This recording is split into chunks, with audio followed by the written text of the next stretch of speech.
Ortiz, and I'm here at Corporate College, and we're doing a Corporate College Facebook Live. So I have the privilege and the honor to be here with Christy Moyer. Hi. Christy is actually a Lean Six Sigma black belt, and we thought this was a perfect topic for you when we talk about finding our way through continuous improvement and looking at the career inequality. So thank you so much, Christy, for coming on this rainy day. I know, it was a little rainy. Yeah, thank you. I'm you're happy to be here. welcome. Yeah, we're so excited to be indoors. We hear it outside, so we're really happy Yes. about that. So, let's just talk a little bit about your path. I know we talk a lot about continuous improvement and quality, and we talk about, what does exactly that mean? We always talk about efficiency and such, but why don't you talk about, what was your career aspiration when you were little? So, Christy's right now in quality, and I don't think that was the career path you chose for yourself, was it? No. If you would have asked me when I was little what I would be doing, I would not answer what I'm doing right now. Right. But growing up in school, I had so many different paths I thought about. I thought about healthcare, I thought about hospitality, I thought about being a veterinarian. I went through the same thing. I love animals. I do too. I love animals. But one thing everything came down to was working with people. That was my biggest thing. Whatever I did, and that's why there's a trend in all of those, is working with people and animals. Right, I love exactly. animals. But working with people. But then I kind of took a turn and really got interested in business and industry. Okay. That's ultimately where it kind of led me, Mm-hmm. until even further growth kind of led me into quality. So I had no idea that this was going to be my path. It kind of just fell, all the pieces fell into place. Yeah. And so individuals or viewers know we offer Lean Six Sigma, and that's actually how we met Christy. Yes. So you took your yellow belt with us, and then you got your green belt, and now the magical black belt. Yes. And that's where you found that true passion, is it right? It is. So a previous company of mine, an employer, had kind of decided to really dive into the Lean Six Sigma culture. They made the decision that they would start training everybody, and that it was really the path to their success and to their growth. So when they started training people, they decided to train a large group of people for a yellow belt to start. After I went to that first yellow belt, I was kind of hooked. It just made sense to me. There was so much about it. A lot of it is just so common sense driven, but the methodology, there is a piece of me that's kind of like a perfectionist and always wanting to improve things, and it just found this passion in me where I was everything about this, the improvement, the working with people, the problem solving, all of those things were things that I enjoyed doing. So my company was happy to appease in sending me to green belt and again to black belt, where one of the things that drew me to black belt too was the ability to teach people, and that's a big part of it, and to be able to teach, which is another passion of mine, working with people. Exactly. It all seemed to fit together. So it was an interesting loop that I went through. I had no idea what it was, and now all of a sudden it's all I work with. So. And we were talking a little bit before about how you have a lot of projects and looking at that improvement piece. So can you just kind of lay out to me a little bit? So when we think about continuous improvement and quality, what does that look like? So right now, if I wanted to improve a process, how does that come about? Do you need the Lean Six Sigma? Do you need other type of training? Kind of just work through your day with me? Even though I know it's one project. How much time do we have?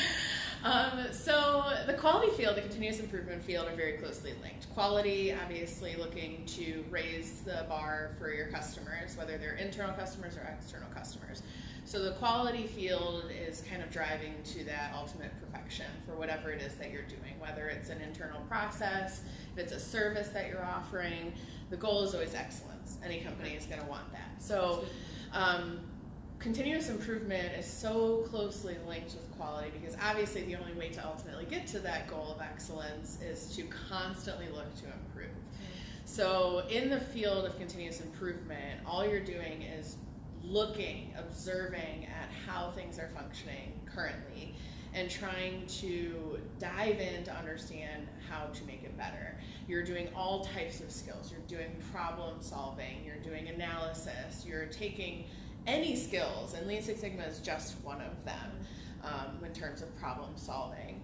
But all different types of tools you're taking and applying to this task of improving. For me, one of the reasons that it's so fun for me, I know that's weird to sound that, No, you know, unfortunately, I'm a geek too, so it's fun for me too. Is it brings everything together for me. Yeah. You work with people and you have the opportunity to look at your coworker and say, let me help you. Yeah. Take the tools that you have and truly do something that makes their day easier. And for me, it's like, I love to people please, I love working with people, I love problem solving, and how could you not want to look at all of your coworkers and all of your friends and say, hey, let me help you. Right. Let me help make your day easier. Let me help you kind of with any problems that you face every day. So there's the idea of helping internal customers and coworkers and friends. And obviously as a business, we want to succeed with our external customers. And we do the same thing in that respect. So there's this idea of just kind of helping make people happy, which is something I like to do. And it's the idea of, for the business side, so many of these projects, so many of these opportunities are, let's save the company money. Right. I mean, Yeah. what company doesn't want to Exactly. save money? So Right. a lot of these projects are cost savings, efficiency, and in the long run, it just helps everybody. So the day-to-day is, I'll just say this, if you're looking for a career that brings something new every single day, this is something to look into. If you're not one that likes repetitive work over and over and over, Yes. this is a great field. It's something new all of the time. My day-to-day is working on any one of 100 different projects or initiatives that are stemming through my company. So Yeah, and you talked a lot about like the continuous improvement side, but also the different skill sets. So, I mean, I heard collaboration, I heard communication, customer service. yes. I heard prioritizing your time, making sure that you're able to manage everything, as well as like the Lean Six Sigma and Yes. general project management. I mean, you really do everything, like in this one role of being a Lean Six Sigma black belt, right? Yes, very much so. So collaboration, communication within teams is huge.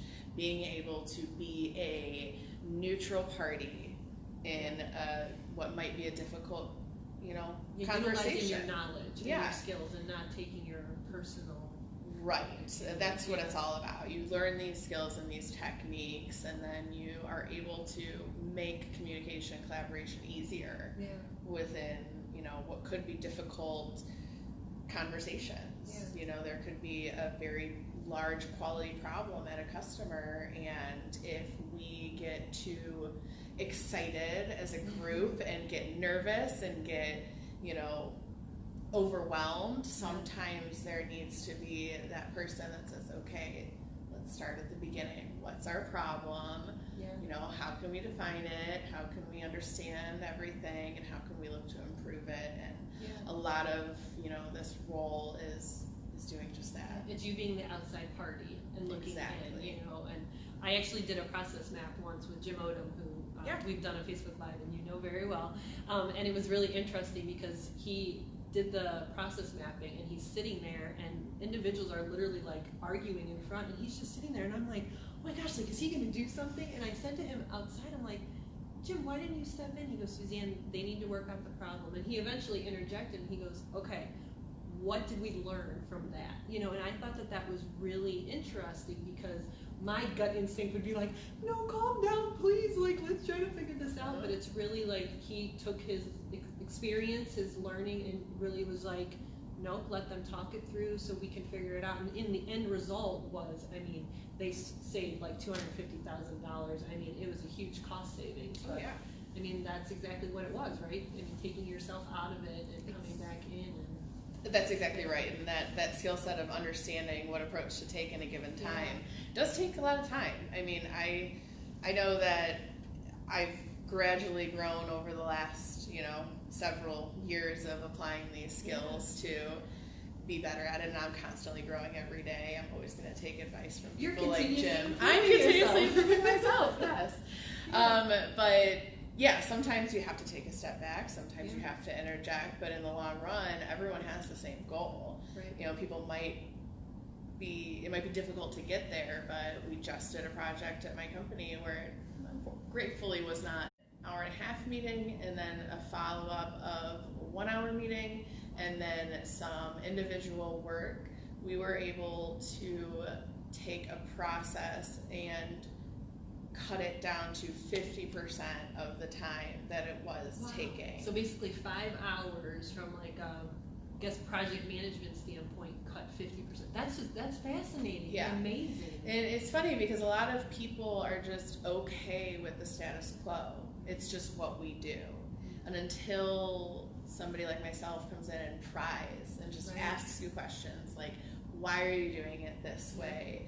Okay, let's understand this process, let's map it out, and then all of a sudden things come up that you realize, hey, hold on, what if? You know, that's all we have to ask is what if we were able to do it this way? Right. And yes, it's new and it's a change and it's always And difficult that's for everybody. change. People don't like change. I mean, It is. We're like that, but And sometimes there's hiccups. Sometimes it's not a very smooth transition with change, and Yeah. sometimes it is. In this case, luckily, you know, within 24 hours of making the discovery that we had, the new process was rolled out, and we immediately started saving. It happened to be just, so you know, our receiving process. oh wow. So however long it takes, the truckloads and truckloads of materials that come to us every single day, Yeah. we have, you know, decreased it to 50% of And the that's time. amazing because that involves a lot of people. A lot of people, Right. a lot of time, Yeah. a lot of money. I mean, it's not like one person. I mean, that's a Oh, lot. yeah. So that's amazing. Yeah. So congratulations to you. and your No, but that's team one of the things that I yeah. love about the quality and continuous improvement field. So now everybody in that department is like, just thank you. Yeah. Like, wow, like you are making our lives And so now the much gears are easier. going, And what yeah, you see. it's like, hey, if you think of anything else, like tell me. Yeah. And that's how the cycle starts. Right. Is, you know, when I first came to my current company about 3 years ago, you know, it wasn't like that, Yeah. but we've had some great victories. We've been able to see improvements in quality. We've had a ton of continuous improvement activities and projects that have been successful, and now it's like everybody wants a piece of the pie. Like everybody wants their ideas heard, which is fantastic, Yeah. and that's really the heart of a good quality and continuous improvement program, is having all of your employees involved. Yeah, definitely. Well, Yeah. that's a huge success story. And you know, you talk a lot. You're talking about the shipping and receiving, but I mean, it's not only like industry or manufacturing. I mean, this is stuff. I mean, quality and continuous improvement is really everywhere, right? I mean, it's not just that making cars and all that kind of stuff, right? I mean, we can do that in an office type of setting Yes. and everything, right? I mean, Yeah. So surprisingly, the most problems come from an office setting. So we definitely can't leave that out. You know, Yeah. just as much as there's problems within the manufacturing environment, the same problems exist in the office environment. I think anybody that works in an office understands that yes. you're always kind of waiting around. There's always all these problems Yep. that come up. So we never ignore that. And we have just as many office related, projects as we do manufacturing. Yeah, the one that the example I had given was an accounts receivable. So Mhm. I just for those of you who are watching to know that when you think of quality, don't always think of just Yeah. manufacturing.